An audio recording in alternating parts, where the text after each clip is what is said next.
the first 5 questions during the Q&A, we'll arrange a free copy of this book. Okay? So just keep your questions ready. Just a teaser. Let's see. Let's get the logistics ready.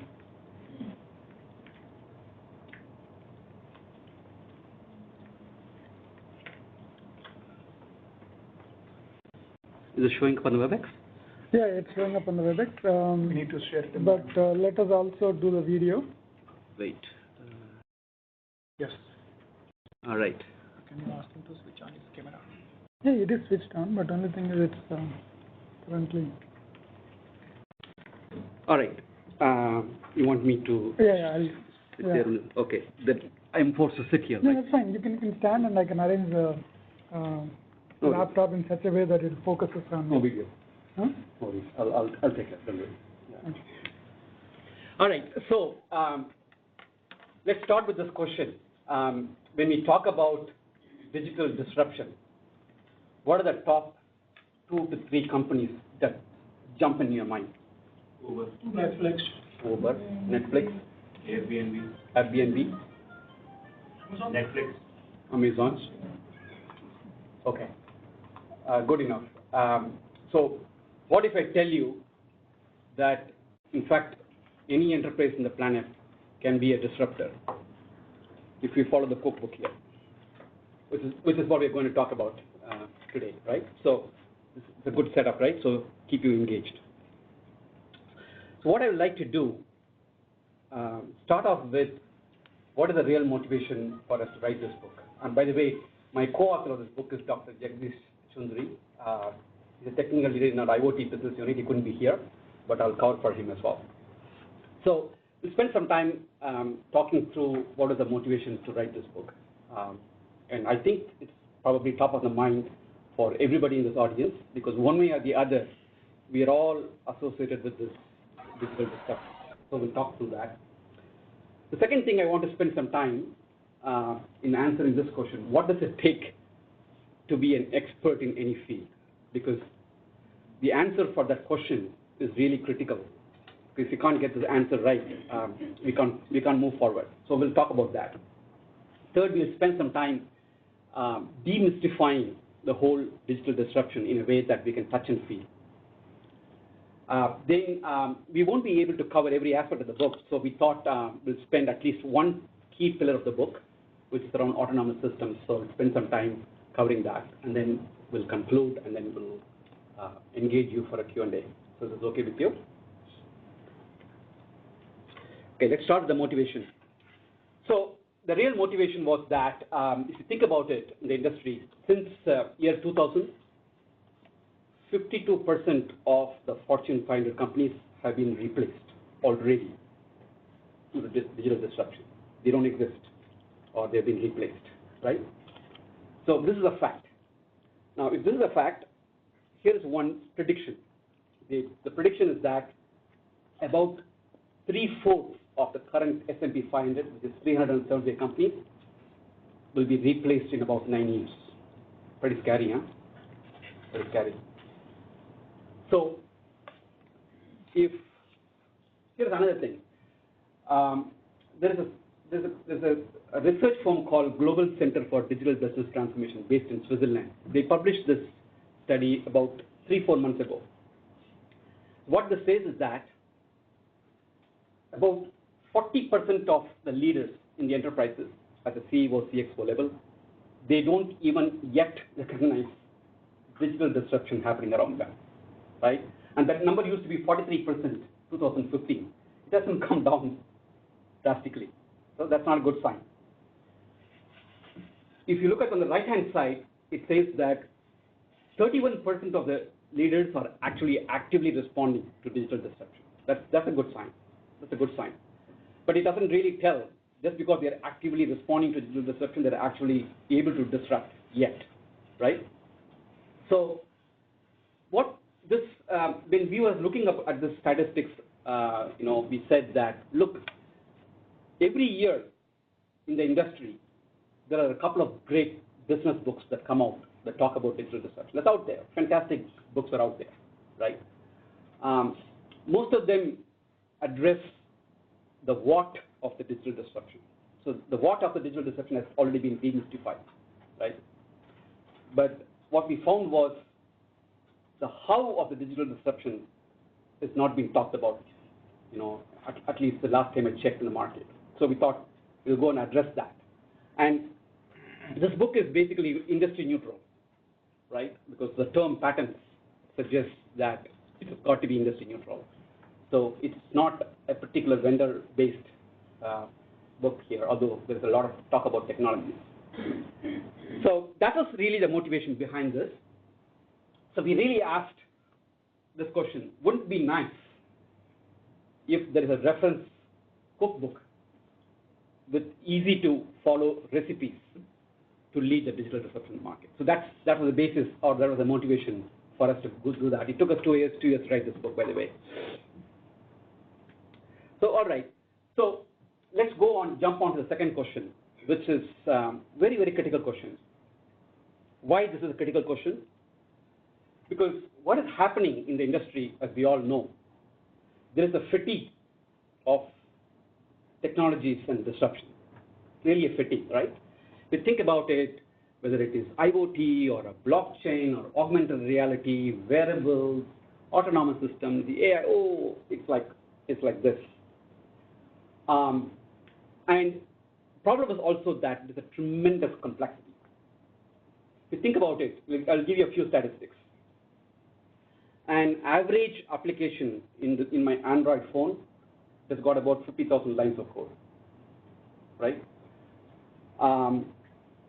The Google Chrome browser sitting here has got about 12 to 15 million lines of code. A high-end autonomous car today is powered by more than 100 million lines of code. The Google services that powers everyone of us has got about 2 billion lines of code, right? So we are living in the world where, a million lines of code is pretty normal. That's one complexity by itself. But think about how many devices. So we've already entered the zettabyte era, right? A zettabyte for you is 1 trillion gigabytes. So it's very common to talk about data in terms of zettabytes already, and very soon we'll be in the quintobytes, right? So in every aspect, we are living in the world of complexity, and for us as CEO, CIO, digital officer, architects, it's extremely complex. We need an answer for that. Here is some good news. The good news is that over the last 8 to 10 years, there have been advances in how our brain works, neuroscience, right? So about 10 years ago, there was a gentleman by name Jeff Hawkins, who was the inventor of Palm Pilot. He wrote a book called On Intelligence. The first time we had a book published about how the intelligence of our brain actually really works. A couple of years ago, how many of you know Ray Kurzweil? Okay, so Ray Kurzweil is a household name in the artificial intelligence. He's written many books, and he's also a futurist. Since 1992, he does a lot of predictions, and to his credit, about 86% of his predictions have come true. He's also director of artificial intelligence in Google, last time I checked. So this book he wrote, How to Create a Mind, in 2012. So it's a fascinating book. It gives some answers to the question that I posed earlier. So I won't bore you to death because a couple of books have been written about how the human brain works, but a couple of nuggets very relevant to our conversation today. So what is most relevant is that it has been documented now very well. Our human brain, the outermost layer of the brain, it's about the size of a napkin, like this. It's about 2 to 4 millimeters thick. It's about this much. But that is the center of everything that we do in terms of thoughts, in terms of intelligence, etc. Right? Now, what happens is that this neocortex, it has got 6 layers, and it has got it's about, think of like a two-dimensional matrix, right? It's got a number of what is called cortical columns.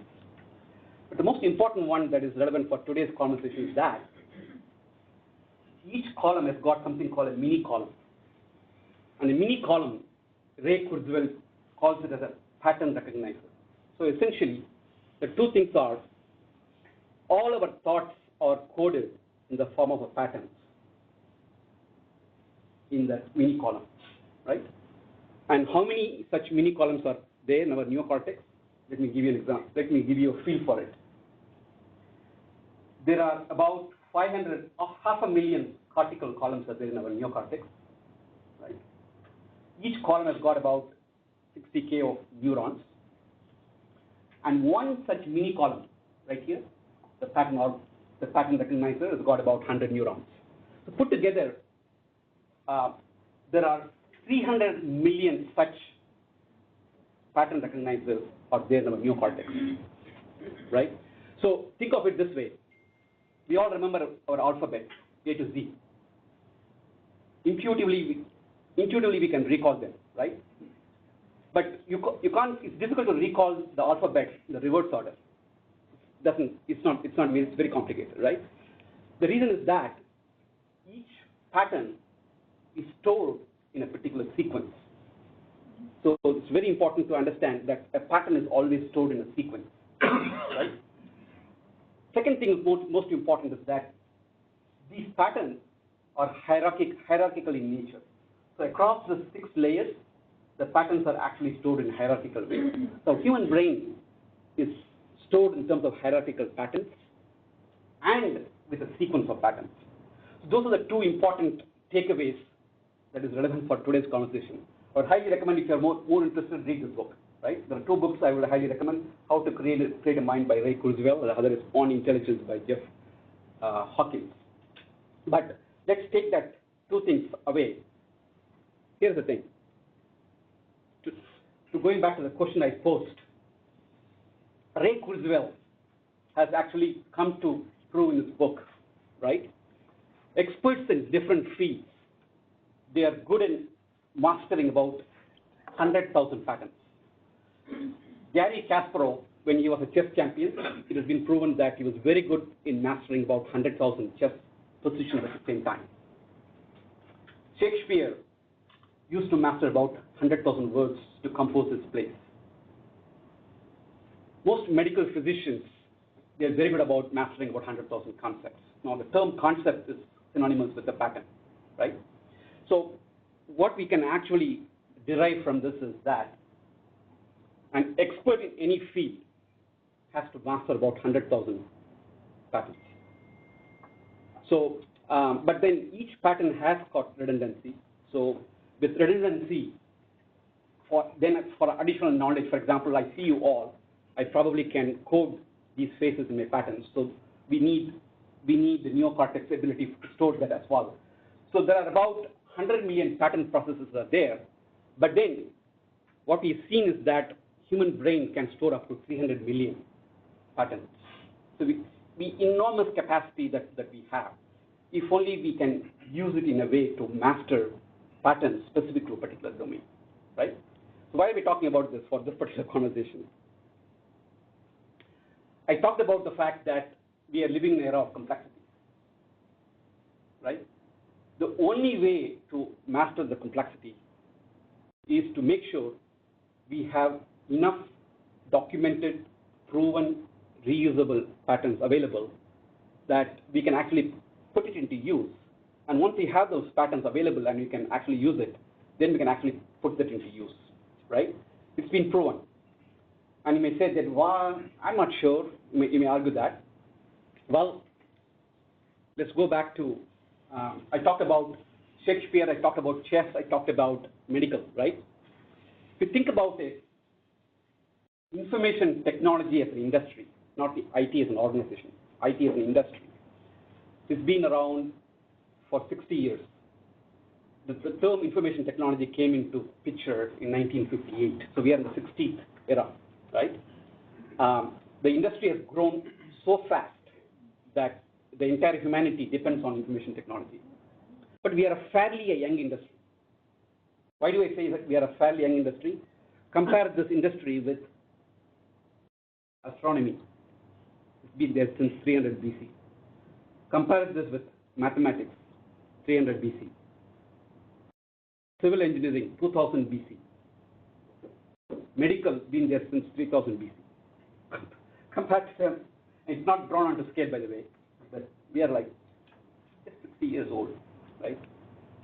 So we can't claim that we are a very mature industry yet.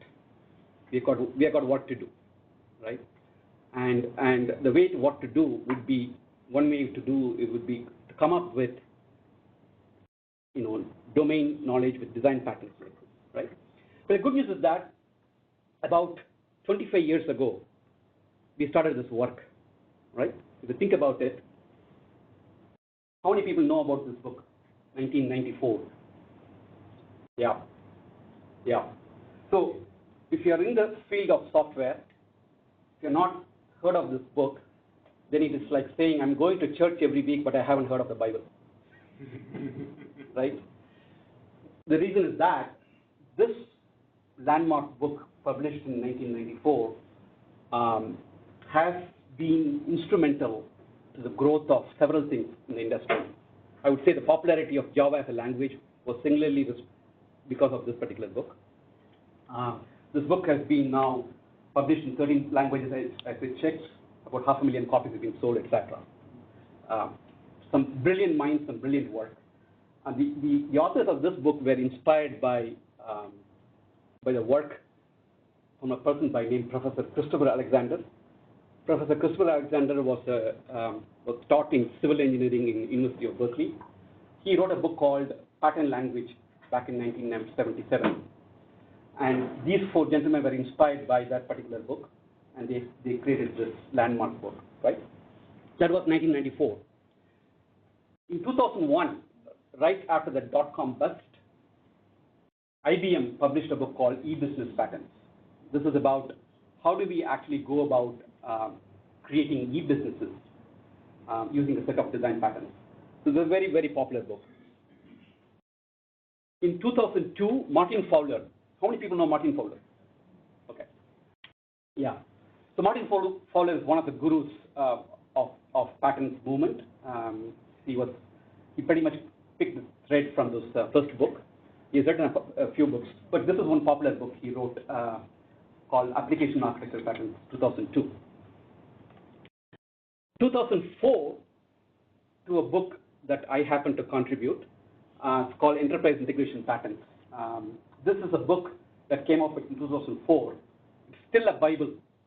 If you ever have an integration problem, this is the Bible, I would say, right? I started collaborating with the author at that time. I did a tiny contribution to the book back then in 2004. 2015, a couple of books came around for cloud computing. I would argue that any cloud problem, if you have a design problem, you will find an answer right in this book, right? One of the fantastic books around cloud computing design patterns. So we are in the era of digitization. So we said, okay, we'll go and tackle what we should do around digitization. So if you actually if you put 5 eras of software technology in the industry, right from the time the first design patterns books have been published, the industry has come a long way. But we can do even more, right? The reason I'm saying we can do even more, the last time I went and checked in Amazon.com, you type design patterns in the field of information technology, you get around 4,000 hits.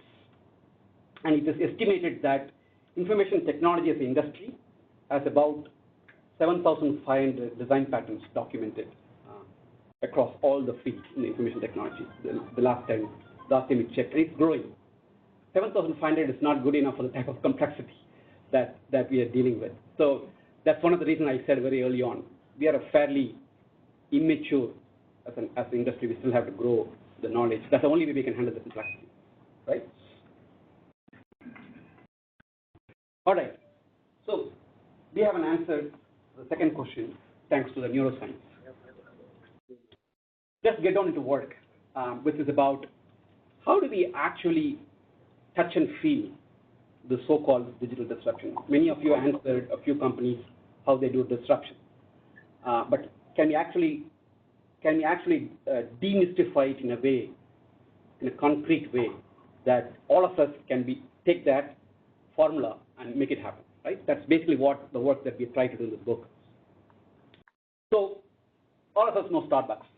Let me tell you a Starbucks story, because I think anybody can relate to Starbucks, right? We talk about the Starbucks story in the book, by the way. 2015, Starbucks faced a major challenge. That was most of their stores were facing long lines of queues from the customers.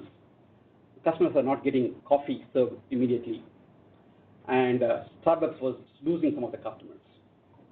So what the Starbucks did, they introduced an app called Starbucks Mobile Order and Pay. The slogan they said was, you don't have time to stand in the line, no line, we'll take care of the problem. Wherever you are, pick your smartphone, open the app, it knows you brilliantly based on your last order, it automatically prompts you what you would want. You can click and choose additional orders, and then once you click the order, it will do automatically checkout, and it will also automatically prompt you based on the location, what are the nearest stores from where you can pick up your order. And you just go there, there's a magic synchronization that happens, because the store knows this customer is going to come. They make sure the coffee and whatever order is the right temperature. You go there, pick it, and just leave. Okay? So they introduced this in 2015. Fast forward 2017, first quarter. This particular app alone was responsible for about 7% of overall revenue of Starbucks, and it's growing, right? They're not stopped with that. They've added much more innovations to that particular one, right? So here's one example that we can all relate to, how Starbucks went about doing the disruption there. So if you actually double-click further, there are three common elements that is common across any of the disruptors, whether it's Airbnb or Amazon or Uber or Starbucks, etc. Pretty common. Three things that happen. One, all these companies dramatically provide new forms of customer experience. Right? You take every one of them. You say, Uber starts with customer experience disruption. Airbnb, experience disruption. Amazon, experience disruption. Even in the Starbucks example, experience. Right? Almost in every disruptor, that's this. They provide dramatically new forms of experience. That's pretty common. The second form is that almost all of them provide a platform because they have to scale, right? An example I can tell you about is Netflix. Netflix introduced a service called video streaming service in 2008. Today, the last time I checked, they have about 113 million subscribers around the globe. 113 million. And here's another thing. That service hasn't gone down even once in the last 5 years. So which means they built a platform that can scale and provide that type of an experience. And that's why everybody loves Netflix, right? And third, certain disruptors, they also enable cost value, right? The most successful disruptors, they enable the combination of all these three: experience, platform, and cost. That's the formula. If the people who crack this formula, they almost are positive that they go and disrupt, right? So what we said was, okay, this is already known. There are a lot of books written around this stuff. This combination disruption. This is not something that we discovered. It's out there, right? So if you have these three, then you can differentiate, then you can innovate, and you can create new forms of business models.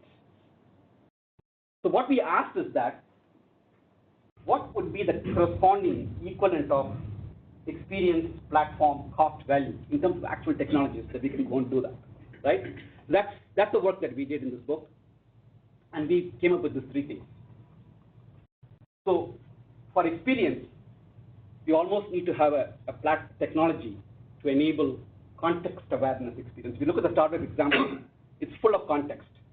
They know who you are, they know where you are, they know what your tastes are, right? It's extremely context aware.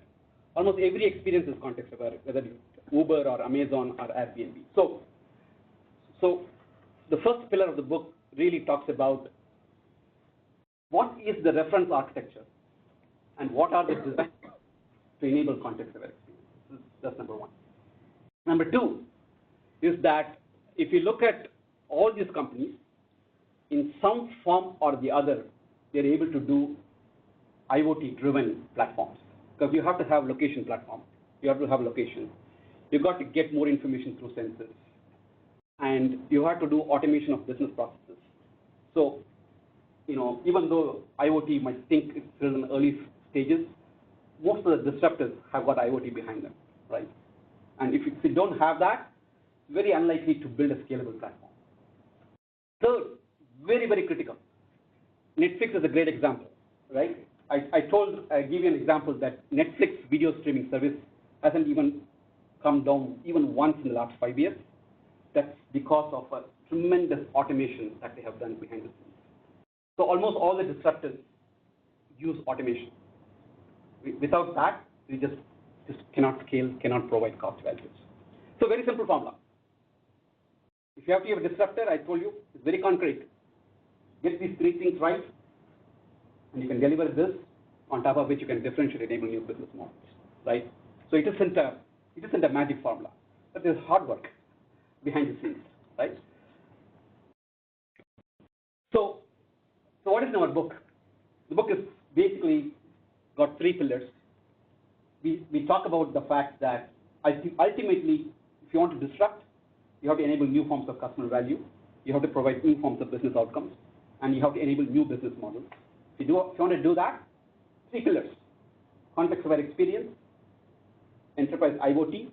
IoT is alone not enough. You also need security and privacy, and you need autonomous systems.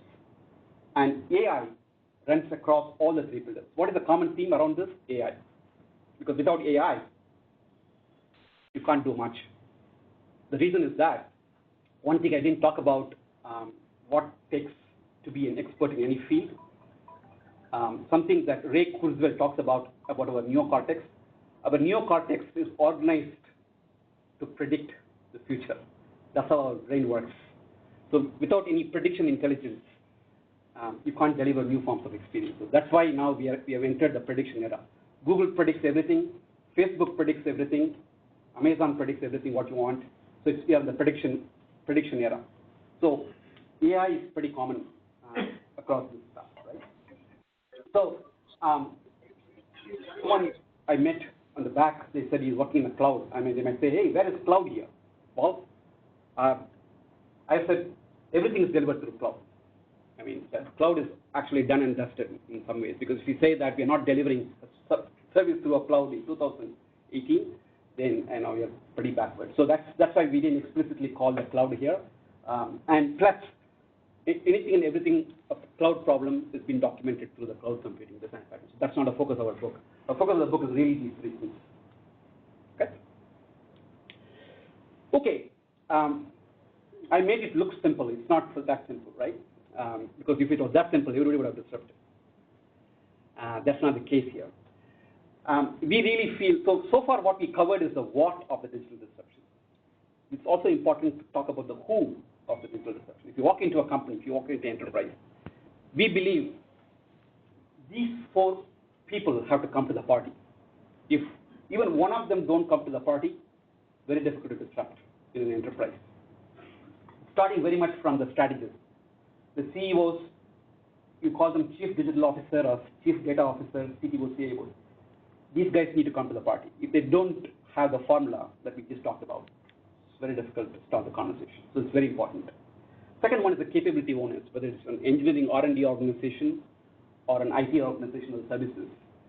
They really have to think their capabilities in terms of the three pillars. If they don't address those capabilities in terms of those three, they fail, pretty much. Third one is architects. I think architects' job have to be very different going forward. Architects' job is not just implement the capabilities. I believe architects' job is to make sure go in front of the organization and start enabling these three pillars we just talked about. And so they have to do that, whether we are an engineering architect or services or an IT. And last but not the least, we can't ignore the developers. They are the ones who make it happen. So why we put these four parties into the table? We made sure that this book has something in it for each of these four, right? So we can't just appeal to, because the previous design patterns book, they only focused on these people and these people. But we made a significant departure in this design patterns book because in the digital era, if we don't get these two parties into the party, it's very difficult to disrupt. So that's why we made sure when we talk about in the very introduction chapter of this book, we make sure that the strategists really understand the framework. The capability owners really understand some of the maturity models that we discussed. And for the architects and developers, we provide design patterns and examples.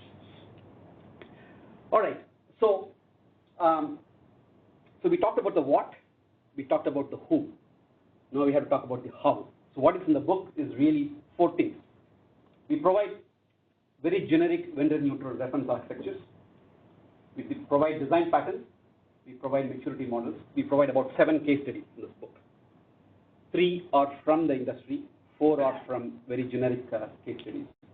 So if you get these 4 vectors, it's basically like a tool set that you can go and disrupt in any place. All right. So our overarching message is this: borrowing one of the former president's lines. Yes, you can disrupt. Right. We won't be able to spend time talking through every design pattern. That's going to be very difficult. So we can only provide a teaser. But we want to actually walk you through some of the main constructs of the design patterns here. This sort of design patterns enable context-aware experience with design patterns, starting all the way from a context-aware infrastructure, which includes network, up the layer to the domain, all the way to the algorithms, with security. We have got some design patterns. And every design pattern documented in this book follows the same language what Professor Christopher Alexander said way back in 1977. Every pattern, you have to have an icon, you have to have a problem statement, you have to have a context, solution, examples. So same construct you will see as we describe each design pattern here. Okay. The second one is the IoT control pattern. I'll spend a couple of minutes talking through this for those of you who may not be doing a day job on IoT. So a couple of years ago, World Economic Forum, they described the evolution of industrial IoT into 4 phases. Okay? That's pretty much how the IoT use cases have been evolving in the industry. The first phase of IoT evolution is basically put some sensors, get some data, and do some analysis, and then provide it as a service. That's pretty much a lot of use cases are out there today. The second class of IoT evolution is basically monetizing data. Collect the data through sensors, and then monetize the data, right? Those 2 evolutions are already happening in the industry. Plenty of examples. But the third and the fourth classes of IoT evolution jury is still out. The reason that is jury is still out is that there are some gaps in the whole technology itself. The first gap is that IoT needs automation. And we feel that similar to the autonomous cars, the classic case is autonomous cars. We'll talk a little bit about autonomous cars in a minute. If you think about autonomous cars, they evolved from manual to automating parts of the car, then fully autonomous. So the manual to completely autonomous needs IoT controllers. So our focus of the book towards IoT is to document those design patterns enabling autonomous IoT controllers, right? So a lot of those design patterns are documented. You will see about more than 20 to 30 design patterns in the book. focusing around IoT automation. The third one, we will spend a little bit more time. It is about autonomous systems itself. One was IoT is more focused on business process automation. Autonomous system focus more around IT systems automation, right? So we have some design patterns documented. We'll spend a little bit of time. So that was about the third part of the talk, breaking down the digital disruption into what, who, and how. Okay. So I will just, how are we doing on time? We have time. Okay. No problem. All right. So now I want to pace accordingly. Okay. So we'll get into the fourth part. So what we will do is that we won't spend too much time on the context-aware experiences and IoT in the rest of the talk, but we'll spend a little bit more time on the design pattern for autonomous systems. So this is a nice quote that was provided by author Yuval Harari. He wrote a book called Homo Deus that got published about a year ago. The way this author positioned the whole automation is that there's a dichotomy around human intelligence and machine intelligence, right?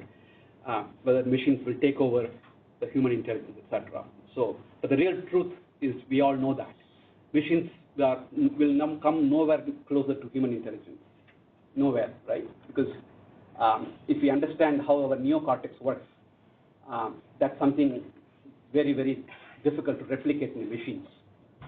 But what machines are good at is they can take large amount of data and they can actually automate the logic. So an example would be what the chess player Garry Kasparov said. Garry Kasparov, as you all know, he played a game called against Deep Blue about 20 years ago, right? 1996 was the first time he played a 5-match series against Deep Blue.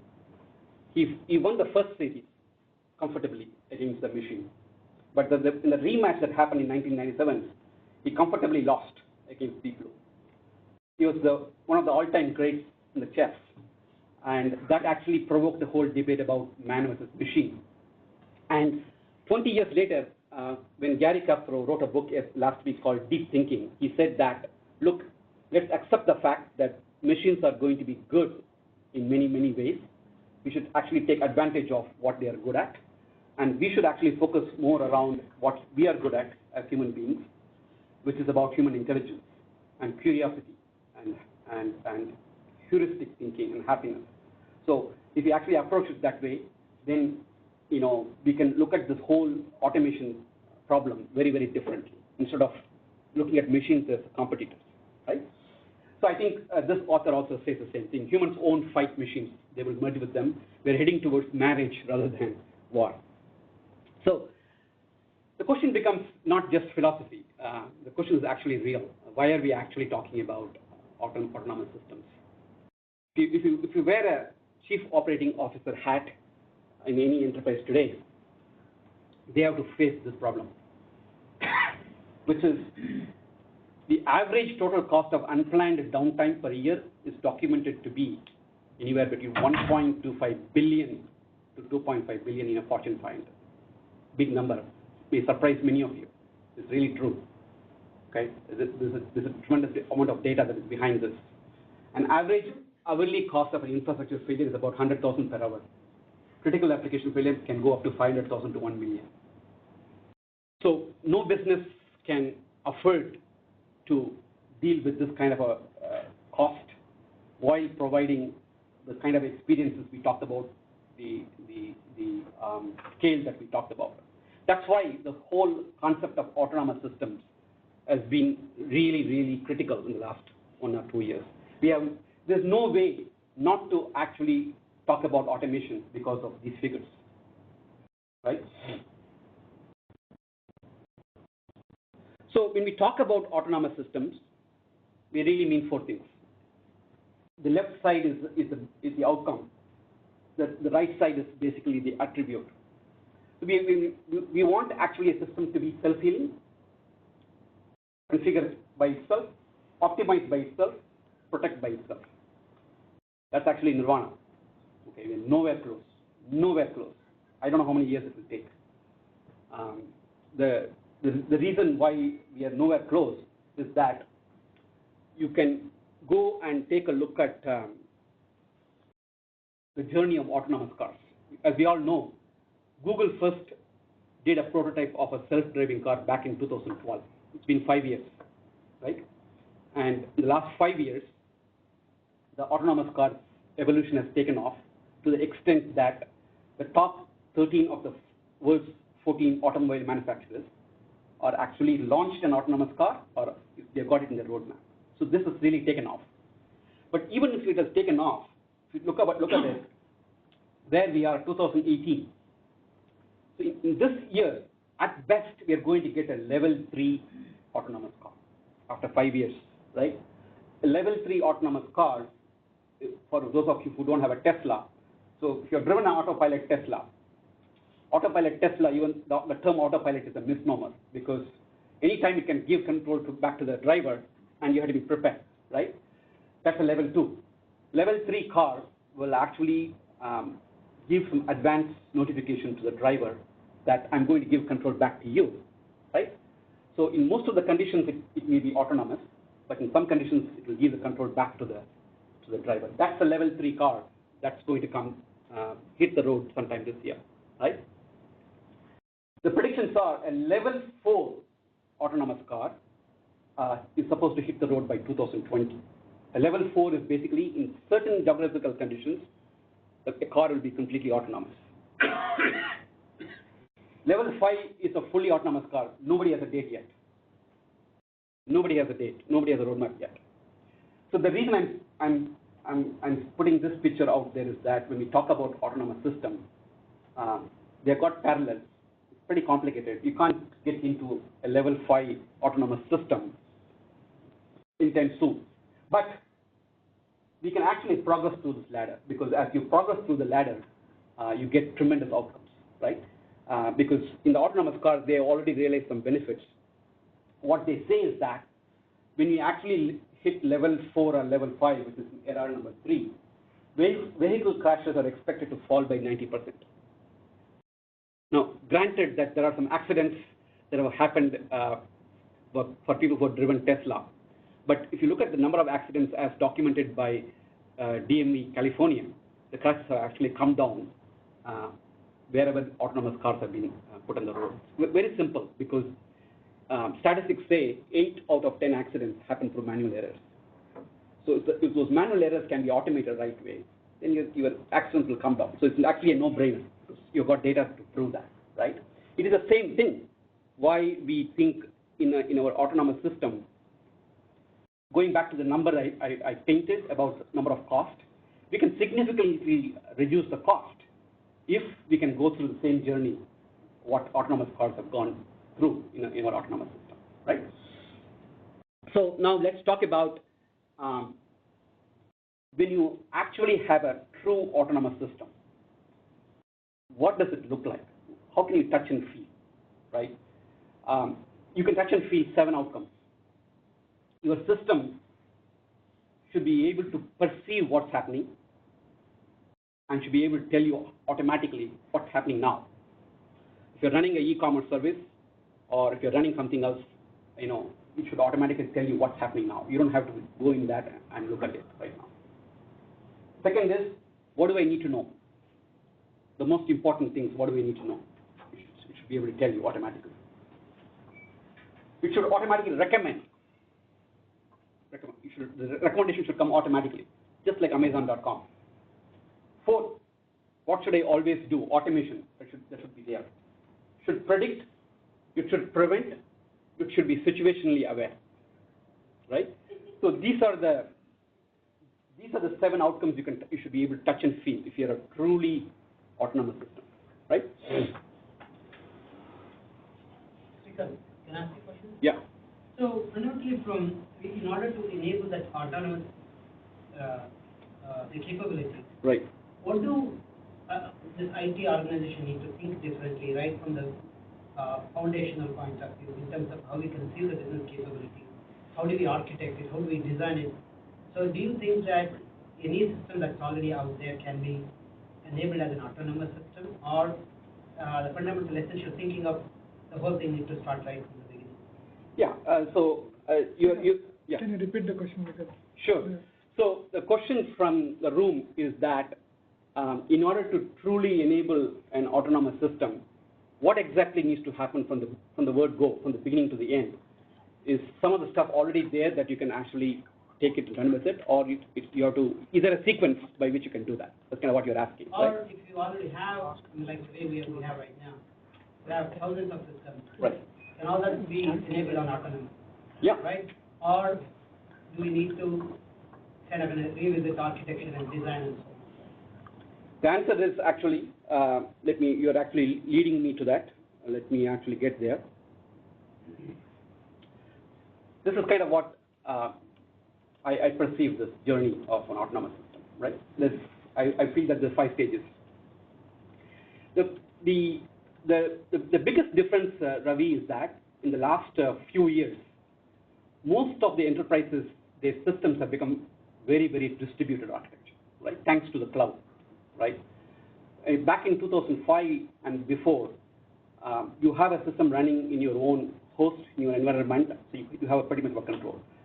Now, thanks to our distributed systems, the only way for us to look at what's happening inside the system is you have to instrument it, right?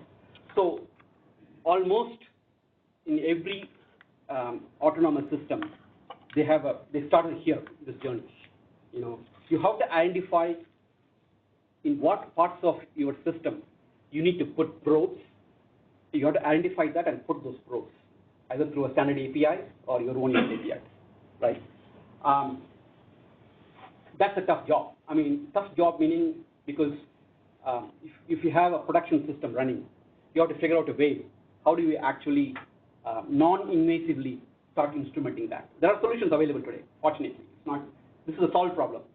I'll tell you what are the problems that are solved problems and what is not solved in a minute. This is a solved problem, but this is hard work. You have to do that, right? You have to do that at all layers of the stack, starting very much from compute, storage, network, database, middleware, business logic, app, business process. All the way you have to do that, not just one. You can't just do network and then say done. You have to do it in all places. So that's one. The second one is the telemetry, very, very critical, right? So almost every distributed system that's there today, take Twitter for example. Twitter collects in excess of petabytes and zettabytes of telemetry, real-time telemetry, what's happening, through which they provide analysis. Netflix does that too, right? So the most successful autonomous systems have done a fantastic job of collecting the telemetry. Telemetry gives you the license to apply artificial intelligence on top of that. So this is step number 2. Now you can't do telemetry if you don't do instrument. That's why the stage is very important. You can't get the sequence wrong. You can't start here. You have to start from here. That's the second stage, right? The third stage, once you collect the telemetry, it puts you in the business of using our machine learning, deep learning algorithms and apply your root cause analysis on top of the telemetry. There are algorithms out there today. This is also a solved problem. Step number 3 is a solved problem. It is a solved problem provided you have telemetry. Okay, so this is done. Then we are getting into the prediction business. So remember we talked about earlier, it's all about prediction. There's no point just saying that, my system has failed, here is the problem. That doesn't cut it. What you need is that you have to have intelligence in place that can actually predict what's going to happen and prevent what the outage is, right? So that's why this is so key. So again, predictive intelligence is of 2 types. One type is more of a probabilistic way. Right? There are probabilistic algorithms that are out there by which you can predict. It's not 100% accurate, but you can get pretty close, right? But you can also provide more deterministic algorithms like decision trees based, where you can put business rules, and business rules can actually predict what's going to happen. So we have in the industry very sophisticated algorithms out there that we can actually go and put them into use. A few companies have done this job very well. But again, you can get there only if you get the first 3 right. Yes, so Srikanth, I had a question along the in. I didn't want to interrupt Sure. you right now because I think you talked on the API and microservices in the initial slide, right? And I think when it comes in here, as part of the instrument, pillar, the microservices architecture comes into picture, Right. right? So to get to the right level of instrumentation, I believe maybe I think if I go through your book, the design patterns, what you have mentioned for the digitization, that would help in here to come up with the right microservices architecture, Yeah. which leads through a complete digitization, Yes. right? Yeah. So, yeah, and I have some questions around it. I just want to Yeah. put it for that. We'll come to you very quickly. Right. I just finished answering Ravi's question. And if you get there, then, Ravi, this is where last autonomous manager, the industry is still in infancy stages. I don't believe we ever have a solution yet. Very similar to autonomous car, right? That's the harder part, right? That's the harder part, but I really believe we'll get there. We'll get there. We'll get there eventually. So on that aspect, autonomous management, to what degree do we depend on a good architecture? Because the reason I'm saying good architecture is because historically we built with a certain premises in the past, which didn't necessarily have a redundancy built into it, right? Whereas what we see today, most of the systems, we do have redundancy.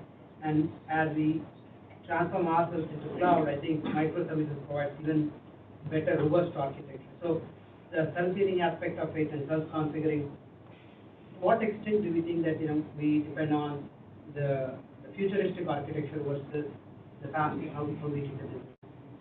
Yeah. The microservices architecture by itself doesn't provide you a great architecture, although it's one of the enablers. Microservices architecture, you got to get it right. Microservices architecture really comes into play only because of the complexity, because of a distributed era that we are in. The only way is to eat the elephant into small parts, right? That's where microservices architecture really comes into play. But the real big question is that, again, we talk about a lot in the book in terms of how do you actually approach this whole autonomous systems right from the word go, is that I can't underestimate the value of a great architecture, okay? If people laugh at people laugh at a good architecture, try a bad architecture, right? One of the things we very early on in the introduction chapter we talk about it in the book is that because in the digital era speed is so important, and that has created a perception to generate speed and provide continuous delivery and automation, architecture is not important. On the contrary, it's more important, right? So that is why we don't just talk about just individual design patterns in the book. We actually start with a reference architecture for the entire autonomous system. What does the reference architecture look like? So you have to look at the reference architecture, understand it, and instantiate the reference architecture for your system. Start there to your question, and from there, the individual parts use the design patterns. So that's why it's very important. And the third is that even a reference architecture and design pattern is not going to be sufficient because we are not going to reach the nirvana overnight. It's going to be a multi-year journey. So you also need to test where you are. You need a maturity model, if you will. At any point of time, you should be able to tell as a decision maker on a scale of 1 to 5, what does the level of my autonomous system look like today? You need a model for that, right? Why you need that? That's the only way you can actually move to the next incremental outcomes, right? So we provide a maturity model as well. So you need a combination of a reference architecture, your design patterns, and a maturity model, and put that together. Then actually you can move this journey. That's kind of how we approach it. All right. It looks like people are already in the Q&A mode. So, okay. Should we get to Q&A? That's what. Okay. I'll end with one thing, and then we will. I have skipped a couple of slides. I will just end with this, and then we'll open it up for Q&A. Okay. Yeah. Sounds good. So we covered a lot of ground. For those of you who were able to stay awake through this whole presentation, I will just conclude with what is the big takeaway, right? Because we covered a lot of ground, and how do you actually digest the whole thing? So, like I said earlier, digital disruption, we have demystified it, no problem at all, right? But the most important thing is that all these 4 different parties have to come together. And what our book offers for each of them, if you are a CEO, CXO person, you really need to understand the pillars, the key pillars. You really need to understand the outcomes. You really need to understand what are the use cases. That's very, very important. If you don't understand the pillars, doesn't matter, then the rest of the thing doesn't cut it, right? A CXO level person really need to understand those 3 combinatorial disruptions. That's very important.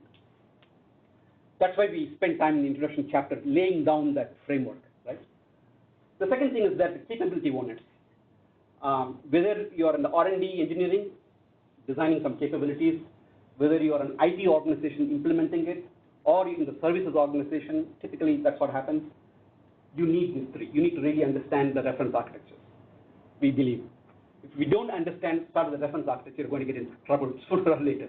Because you're going to be somewhere there and then think, where am I, right? And that's, you're not going to get to that place, right? That's very important, and maturity model is also very important. And third, architects, my peers in the industry. We talked about that stack. If you want to be a domain expert in digitization, we really believe the neuroscience answers this very delightfully. We did not have the answers about 10 years ago. Thanks to the work of some of the neuroscientists like Jeff Hawkins and Ray Kurzweil, very, very clear. The way our neocortex works is that to understand the complexity, you really have to think in terms of patterns. That's the only way to abstract the complexity. If you abstract the complexity to the right level and you develop domain knowledge, then you can put them into work. Yes, you can be a digitization expert, but you have to have proven design patterns. So that's why we provide these design patterns. By the way, we don't claim that the design patterns in this book are exhaustive by any means. It's only a start. You can build on those more design patterns. And last but not the least, the developer community. They are the one at the end of the day, the rubber meets the road. They provide the examples. So we provide lots of different implementation examples and case studies, because it's one thing to come all the way, but if you don't tell them how to actually bake the design patterns to actual work, then you don't cut it. So we really believe that these 4 parties have to come to the table for any disruption, and our book actually tries to focus on all these 4. Right? Let me kind of end on this. And by the way, this book is available at enterprisedigitization.org. Most of the design patterns are already published on the site, because we didn't dream with the patterns ourselves. We actually worked with a lot of thought leaders, both in the community, in the industry, etc. So if you only want design patterns, you don't have to buy the book. Just go here. It's all there. Take it and run with it. What the book offers is that beyond the design patterns, you also need reference architectures, maturity models, case studies, etc. So if you are very interested in that, then we welcome you to read the book. It's available in Kindle. It's available in iBook, ebook, if you are an ebook reader. It's also available in Amazon.com, etc. I did promise at the very early stage, the first 5 people, first 5 questions, we give you a free copy of the book. Not today, just give your card. We'll arrange it through our icon organizers. So should be good questions, right? Yeah. Not questions like what is your name? Yeah, I think everybody will have questions. Yeah. While you bring up the book, I'll just read through what have been some early praise for the book, etc. So you know what. Now bring on your questions. WebEx. So yeah, we had 2 questions from the room, right? Yes, yes. So they count for the book. Yeah. Right. So third question is from the WebEx, on the WebEx. So Kunal Dixit asked. Go on. No, that's fine. And that question is anyway is going to get the prize for this. So I'll ask his second question. The first question is, this one is much better. So he asked, you have been a Cisco veteran along with lot of non-Cisco experience. What areas Cisco has made it autonomous, and if none, what is yet to come in? Do you think Cisco, being such a large organization, it is difficult to put in such autonomous systems? Yeah, great question. Yeah.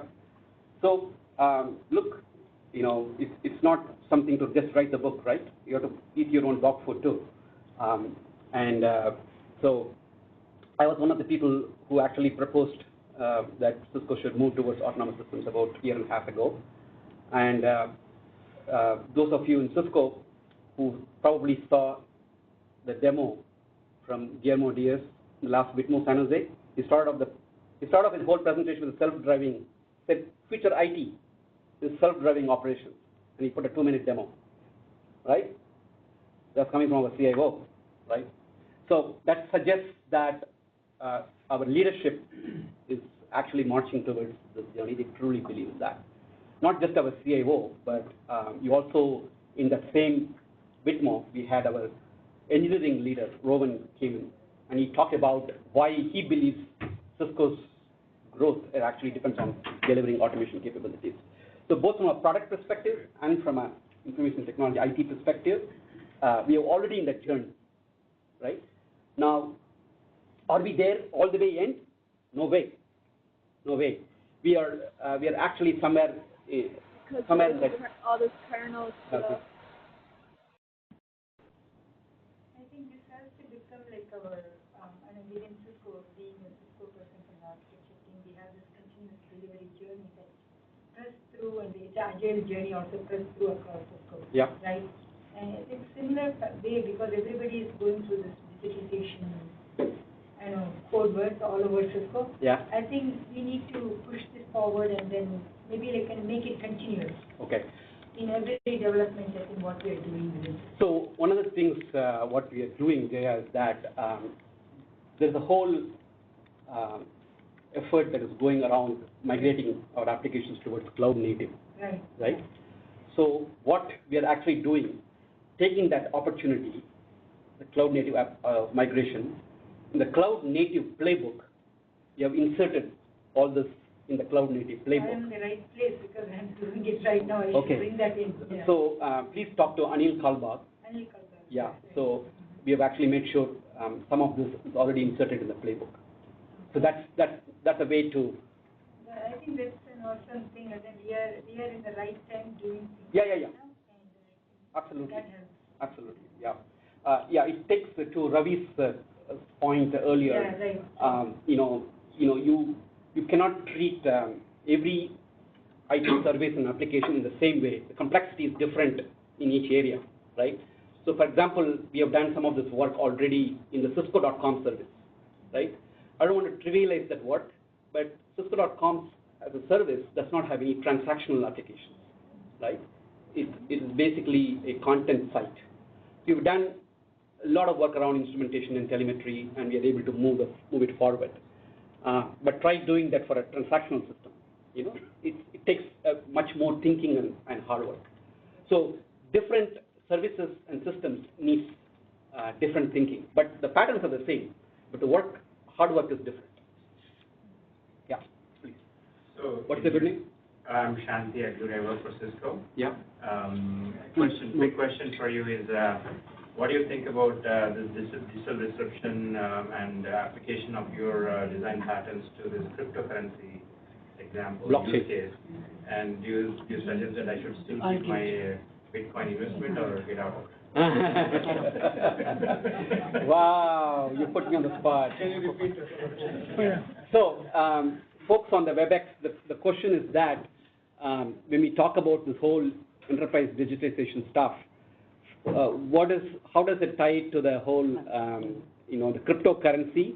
And the question is that should we keep my investment in Bitcoin? Okay. So the second question, obviously, I cannot answer. The first question I can answer. The first question is that I think it's a great question. I was expecting that question from someone, right? Because we didn't quite talk about the blockchain in this whole conversation, right? But it turns out that if you ever have to implement, and I'm a big believer in blockchain. Blockchain is a key disruptor. It's going to come sooner or later. But to implement any blockchain use case today, anywhere, right? you still need to get these three things right. Ultimately, for a blockchain solution to work, you need to deliver an experience. You need to automate it, right? You also need an IoT platform for that. So if you don't get the three pillars we talked about right, I believe blockchain is a non-starter, right? So which is why we didn't spend time talking about blockchain. So we talk about how do we get the sequence right. You know, if you don't get this three right, I believe that blockchain is a non-starter for most of the enterprises. But blockchain is here to stay. Obviously, second question, you tell me the answer. We should tell Arun J. Srikanth, Sure. I'm not competing for the book, but I have a question. Sure. You touched on the changing disruptions that have happened in the past, and blockchain is definitely one. I've seen some other things like 3D printing replacing a lot of manufacturing production to hours rather than weeks and days and months. What are the other use cases that you see that we don't know today that will come in front of us? Autonomous cars are one. 3D printing, blockchain technologies. What do you see anything that we don't know? There's a lot of stuff, right? We had only 45 minutes to talk about. So if you think about context-aware experience, right? What's going to come is that augmented reality and virtual reality. AR and VR is already disrupting, and it's in a good way, right? Because AR, VR technologies can dramatically change your experience. So that's definitely there. Then we kind of covered some ground on blockchain. What we didn't spend time talking about is security, right? And we can spend a couple of hours just talking about that as well. I really believe one of the design patterns we have documented in the book is a pattern called adaptive security, right? So today's security in most enterprises are mostly static.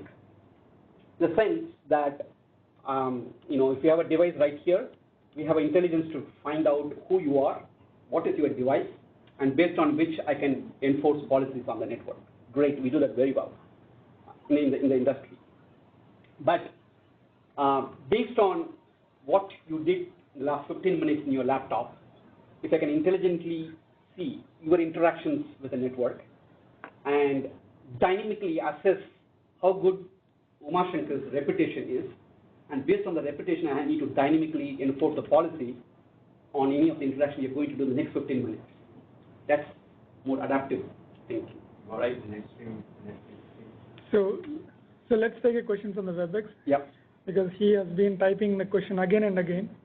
So he gets the fifth book probably. So the question from Viren Thakkar is, thank you for covering the digitization architecture blueprint. Right. Where do you see the intersection of machine learning, deep learning, IoT, telemetrics that can be leveraged to digitize the network usage? Are there any obvious references that Cisco is pursuing to monetize? Yeah, I mean, those of you who are following what Cisco has been driving with intent-based networking informed by context. Anybody know intent-based networking informed by context? Of course. We talked about it? Of course. Yeah, so that's exactly what Cisco is doing from the networking space, right? It's all about context. Anybody listen to Cisco Live Barcelona keynote from our David Guttler? David Guttler launched a new use case called the service assurance, driven by intelligence from the network. We are providing network data platform. On the data platform, we are providing context and providing operational analytics. In fact, I don't have to go talk too much. Go to CEC. In the middle, there's a video today. There's a demo there. If you watch the demo, you know what the answer is right there. So one other question he asked is, that's the last part of his question. Any obvious reference models? Maybe he's referring to standards or that kind of stuff. Yeah, so it's a great question. It's a great question. And see, one of the things is that we wrote this book in a very industry-neutral language, right? So there's a reason for that. A lot of times you struggle with a specific vendor's technology, and most of the solutions you almost have to put different technologies into work, and most people struggle right there. you really have to step back and then see what is the reference architecture for that, right? That's the way we kind of approach that. So so is a specific question around networking, is this particular one? Yeah. What was the last question? Leverage it to digitize the network usage. Leverage to digitize the network usage. Yeah. Oh yeah. I mean, Cisco is doing tremendous work around this stuff. In fact, we talked about telemetry at length right now, and there's a lot of work that is happening about exposing the network telemetry for consumption by northbound applications. That's exactly the work Cisco has been doing in the network for the last 2 to 3 years. So you see more of that baked in our DNA launch, just digital methodology. Yeah. One last question. Do you think about quantum computing now? Yeah. And is there anything kind of I got it. Available for quantum computing? I'll be very honest. I'm nowhere an expert on that particular area. So quantum computing is still far away. Yeah. So that's the reason I started this whole conversation by saying that we have just barely scratched the surface, right? At the rate at which the technologies are exploding, if our industry has to sort of mature fast, I think we all need to come to the table by creating more reusable design patterns. And at some point, I'm pretty sure people will come and publish it for quantum computing as well. I think we need that. That's the only way I believe we can all put new solutions to work. Because if an organization of our size, which is the largest first, if we need to become autonomous in, let's say, 12 to 18 months, what kind of cultural shift do we need? Because it's not just a process. That's what I was going to say. It's a huge mindset. Yeah, we as it an is. organization. It is. Do you have any thoughts on that? That's my next question, actually. Yeah, I think probably we can. It's a great question. It's a great question. I really believe it needs to be approached top down, right? Because at the end of the day, you're not doing autonomous systems for the sake of doing autonomous systems. It's not a cool factor out there. It is a business imperative. It's a business imperative, right?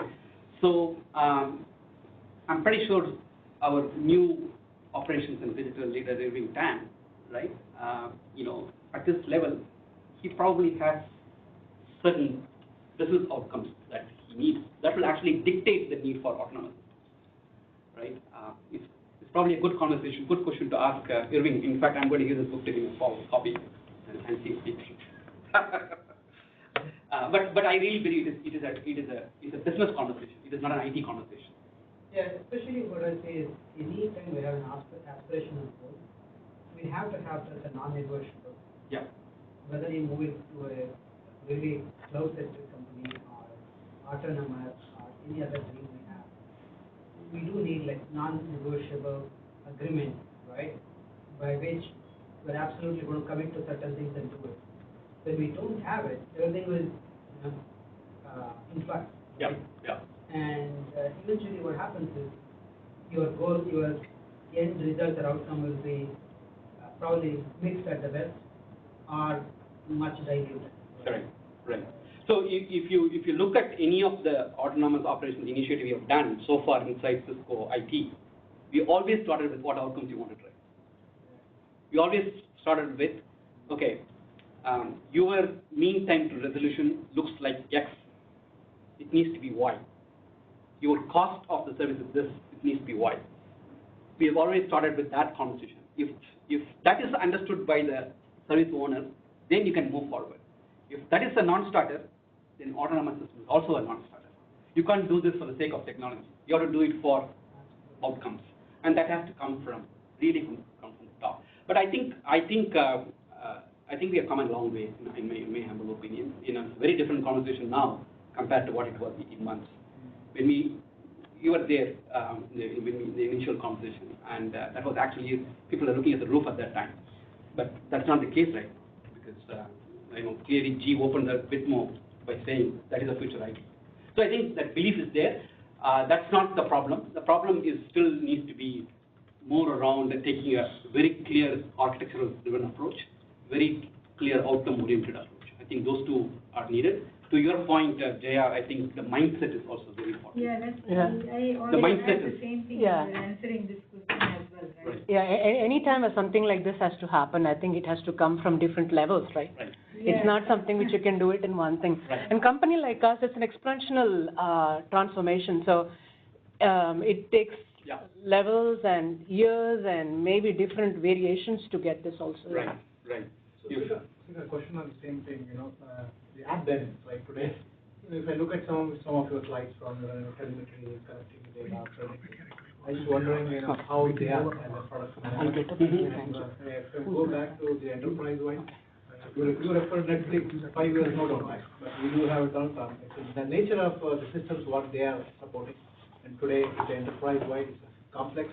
Sometimes we cannot apply agile methodology for some of these things, right? The question is more on enterprise with app dynamics. Do you know in your conversation with some of the leaders, where are they going? App dynamics definitely can use for the enterprise. Keeping in learning from Cisco.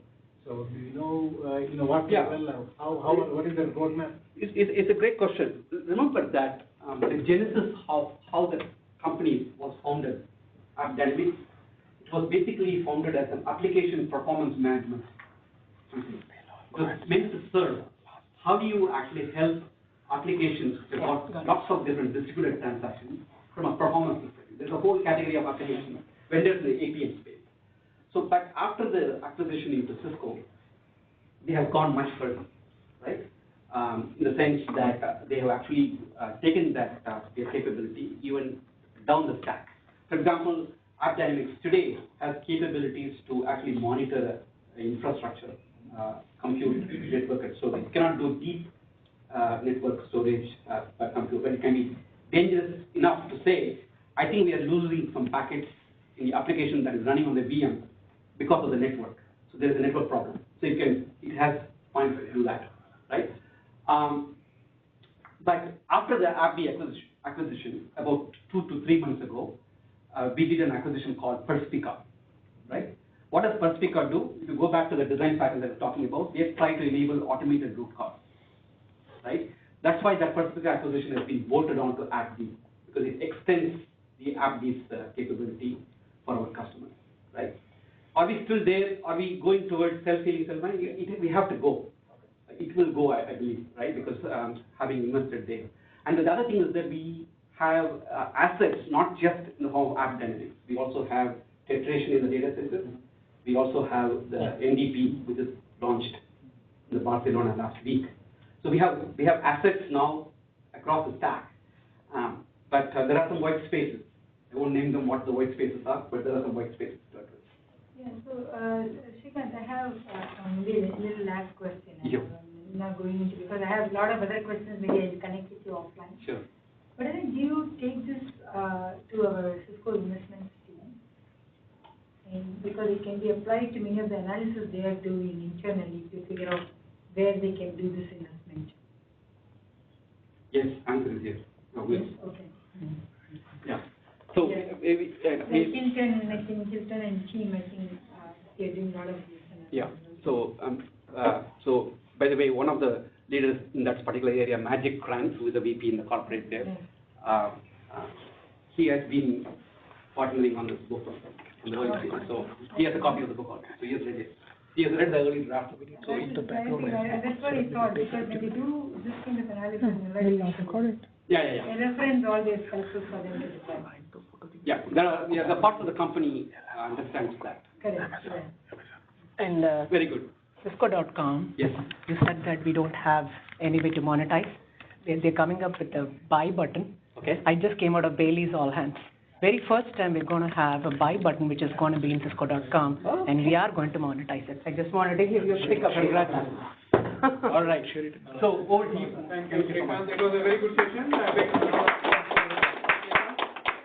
like to request Icon Core team to come, and I'd like to request Divya to give a small token of appreciation. Yeah, just 1 minute, Divya. We'll share the. We are book. planning to share the book from Amazon directly on the TV.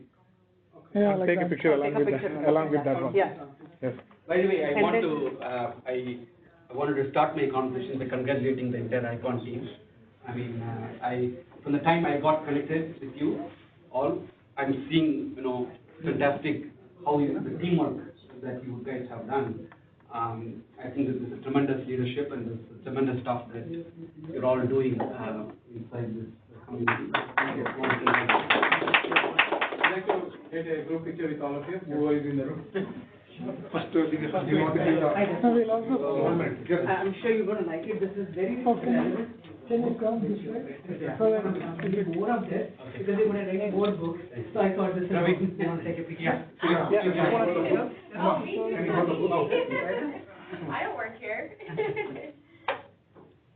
Wait, we're getting 2 more people. Yes. The more the better, right? We have a lot of room. We have a zooming facility. Ravi, come on. Ravi, come on in. Come in, More girls. I'm here.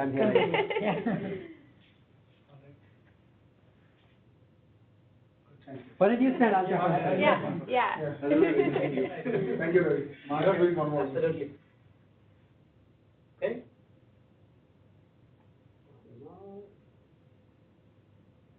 Thank you. Thank you. Was it helpful? Yeah. It'd be great. Yes, I knew someone else that we know him for. You'll be so selfish He that was we can have you for many days, many hours like this, and I think this is Then he left. amazing. folks, we are closing the session. And now I applied, but it was a lot of interest. And you see, we can consolidate and send the cost to you more, because many couldn't be addressed in this. Yeah, I was always- I was always thinking, people will follow. Probably you will drive from teaching. Yeah, so we might have another. That was session with old you school in the field. 2008. Yeah, because this is Now going to it's more give you a lot of things, cybersecurity. and it's important, So right, more because the you need to pen know testing how was effective the book yeah. is when people read that and, learn it and ask questions. Anytime we can do a follow-up session and Can you join us? have Jagdish also. With you and, IoT. Yeah, Srikanth, yeah, can you give it to